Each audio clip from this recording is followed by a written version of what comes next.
Digital ID support collapses.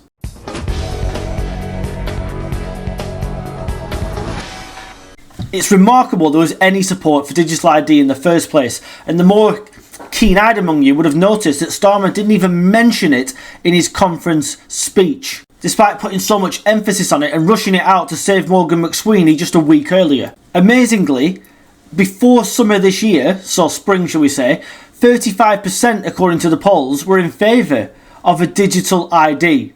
But as soon as toxic Sir Rodney gets hold of it, public support has now, thankfully, collapsed, dropping 14 points to just 11% of the population, according to More in Common polling.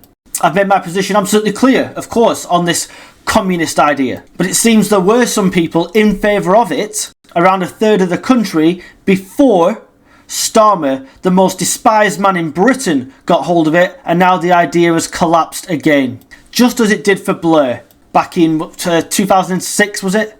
And this is going to be Starmer's legacy for the next few months until somebody challenges his leadership in May.